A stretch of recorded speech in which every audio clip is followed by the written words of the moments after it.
ওই মানুষটাকে যা বলে তিরস্কার করত, অর্থাৎ মাথায় তার চুল গজিয়ে গেল। বলেন সুবহানাল্লাহ। ফেরেশতা মাথায় হাত দিলেন, চুল গজায় দিলেন। আল্লাহ, চুল গজে গেল।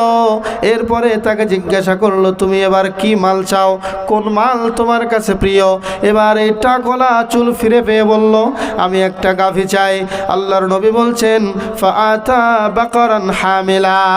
আল্লাহ রাব্বুল আলামিন তাকে একটা গর্ভধারণকারিণী পেটে বাচ্চাওয়ালা একটা গাভী দিয়ে দিলেন। সুবহানাল্লাহ। সুবহানাল্লাহ বলতে পারেন না আপনারা? তাহলে দুইজন গেল, টাকলা, কুষ্ঠওয়ালা। এবার কুষ্ঠওয়ালাকে কি দিয়েছেন মনে রাখবেন, যার শরীর সাদা ধবধবে ছিল তাকে কি দিল? উট দিল। আর মাথায় যার টাক ছিল তাকে আল্লাহ কি দিলেন? গরু দিলেন। সে গরুটা কি? গাভীন, অর্থাৎ পেটে বাচ্চাওয়ালা একটা গাভী দিলেন। ফাআতাল আ'মা।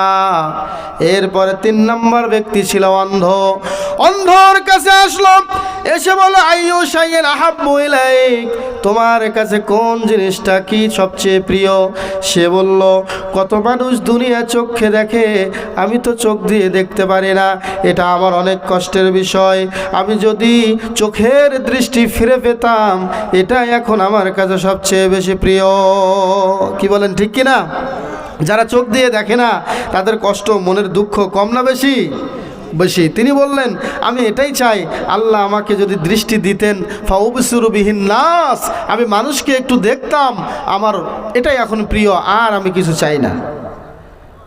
ফামাসাহাহু, ফেরেশতা তার চোখে হাত বোলায়া দিলেন।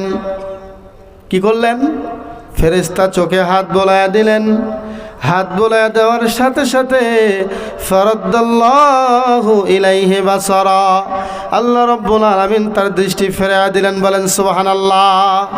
এবার ফেরেশতা জিজ্ঞাসা করল, ফাআইয়ুল মালি আহাব্বু ইলাইক, আপনার কাছে এবার কোন সম্পদ বেশি প্রিয় মনে হয়?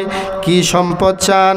তখন এবার এই অন্ধ লোকটি চোখ ফিরে পেয়ে বলল, আল গনাম, আমি একটা ছাগল চাই। কি চাই? ছাগল চাই। বিশ্বনবী বললেন, ফাউতিয়া শাতুন ওয়ালিদা, এই অন্ধ ব্যক্তিটাকেও চক্ষু ফিরে পাওয়ার পর আল্লাহর পক্ষ থেকে একটা পেটে বাচ্চাওয়ালা একটা ছাগল দেওয়া হলো। বলেন সুবহানাল্লাহ। আমার ভাইয়েরা, টাক ভালো হয়ে গেল, কুষ্ঠরোগীর কুষ্ঠরোগ ভালো হয়ে গেল, অন্ধ ব্যক্তির দৃষ্টি ফিরে পেল, একজন উট পেল, একজন গরু পেল।